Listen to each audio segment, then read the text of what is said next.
Hi students, my name is Faiz Sakir. Welcome to third lesson of history, agrarian structure under the British. बच्चों, आज हम लोग बहुत ही इम्पॉर्टेंट टॉपिक डिस्कस करने जा रहे हैं, the need to improve agriculture. Topic बहुत ही इम्पॉर्टेंट है, तो आपसे रिक्वेस्ट है कि आप इस वीडियो को लास्ट तक देखें ताकि यह टॉपिक आपको बहुत अच्छे तरीके से समझ में आ जाए। तो चलिए स्टार्ट करते हैं। इसके पहले वाले वीडियो में मैंने आपको बताया था कि मुग़ल बादशाह ने दबाव में आकर इंग्लिश ईस्ट इंडिया कंपनी को दीवान बना दिया था।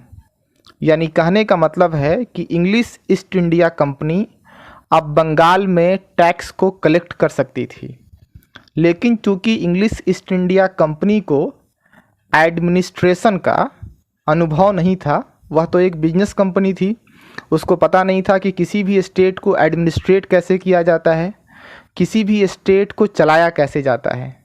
तो नतीजा ये हुआ कि बंगाल की जो इकनॉमी थी वो पूरी तरह से बैठ गई। इकनॉमी जो है, अर्थव्यवस्था जो है, उसकी हालत बहुत ज़्यादा ख़राब हो गई और अंग्रेज़ों को अब ये लगने लगा था कि अगर अर्थव्यवस्था ख़राब हो जाएगी तो हम लोगों को ज़्यादा टैक्स नहीं मिलेगा। अब अर्थव्यवस्था बेहतर कैसे हो सकती थी?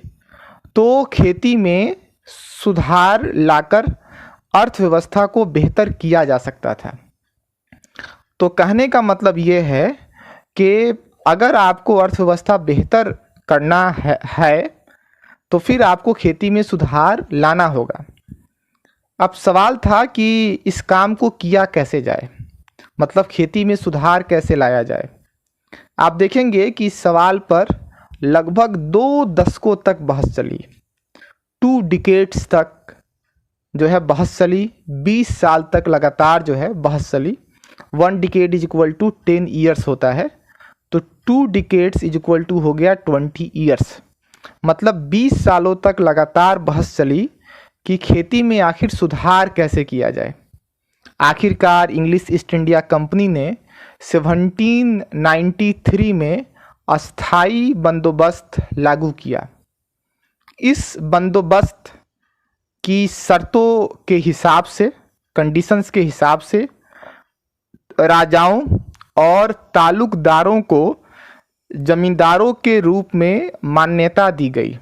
यानी कहने का मतलब जो राजा थे, जो तालुकदार थे, उनको जमींदार के रूप में मान्यता दे दी गई कि आप जो है आज से जो है वह जमींदार हैं।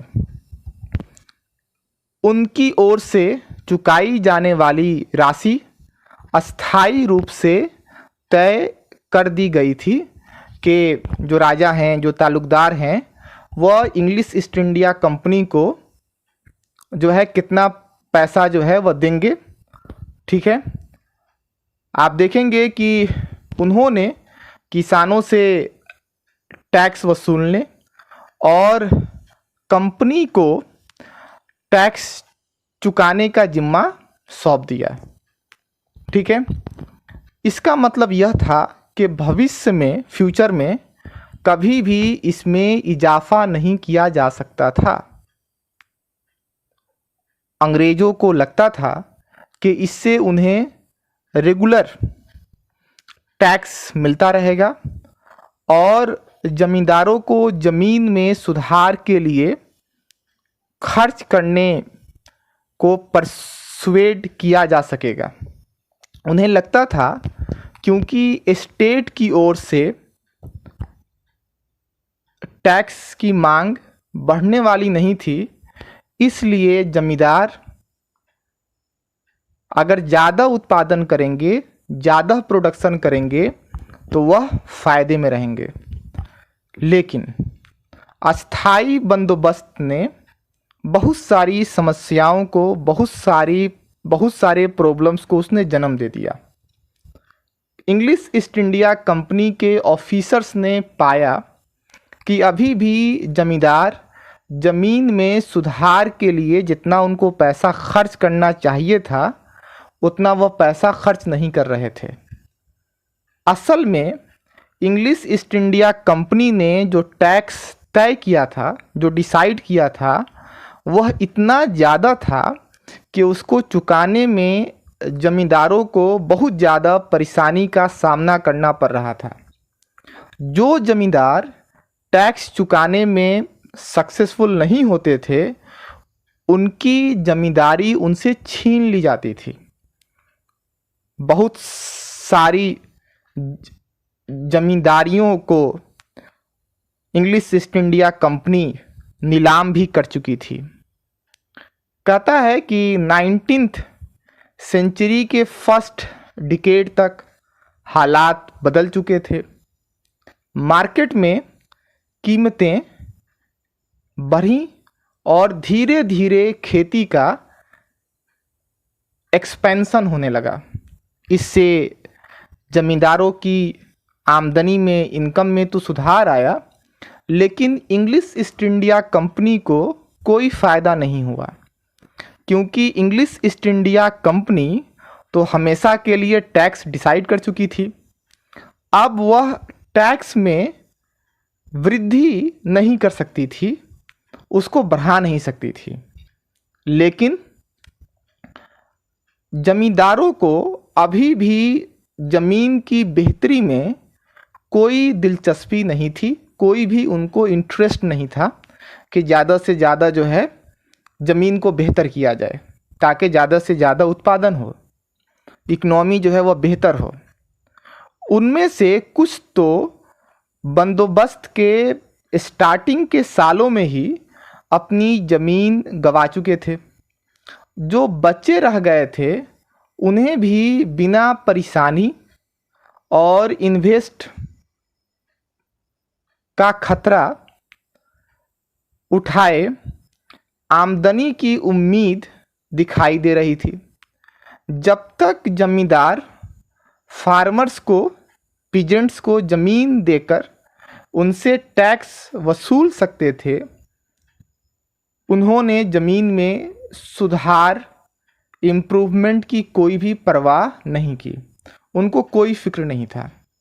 दूसरी तरफ गांव के फार्मर्स को यह सिस्टम बहुत दमनकारी दिखाई दे रहा था।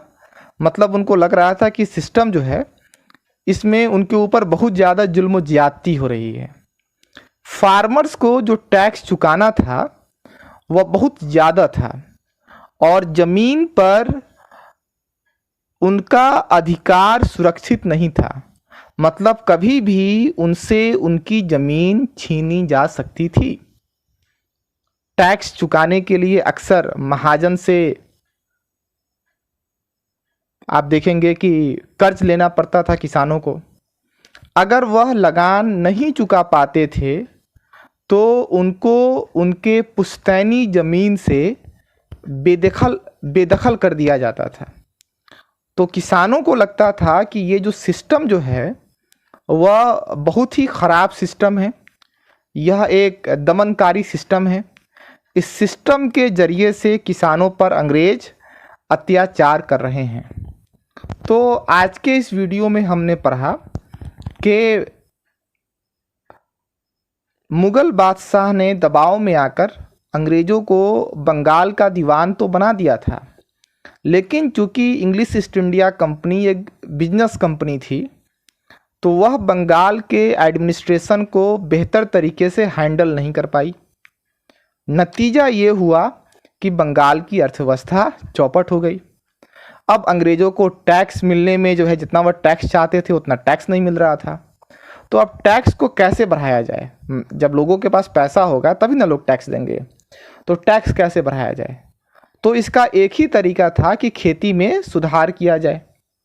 लगभग 20 साल के बहस के बाद डिसाइड ये हुआ कि जो है अस्थाई बंदोबस्त कर दिया जाएगा। जो राजा हैं, जो तालुकदार हैं, उनको ज़मींदार का स्टेटस दे दिया जाएगा। अंग्रेज़ों ने कहा कि देखिए, आप जो है जो खेती कर रहे हैं आप उनसे लगान वसूलिए और आप हमको जो है वो फिक्स्ड लगान जो है आप हमको दे दीजिए। लेकिन अंग्रेज़ों ने जो लगान डिसाइड किया था वह बहुत ही ज़्यादा था। और आप देखेंगे कि इसका नतीजा ये हुआ कि ज़मींदारों ने जो है खेती में जो सुधार करना चाहिए था वह उन्होंने सुधार नहीं किया, और ये सिस्टम जो है ये पूरी तरह से अनसक्सेसफुल हो गया।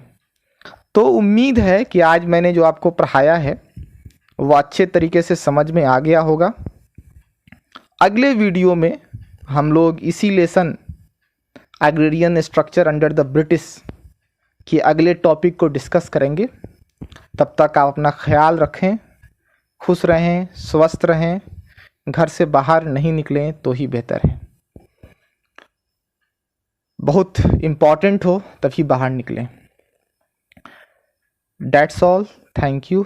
वीडियो देखने के लिए बहुत बहुत धन्यवाद, बहुत बहुत शुक्रिया।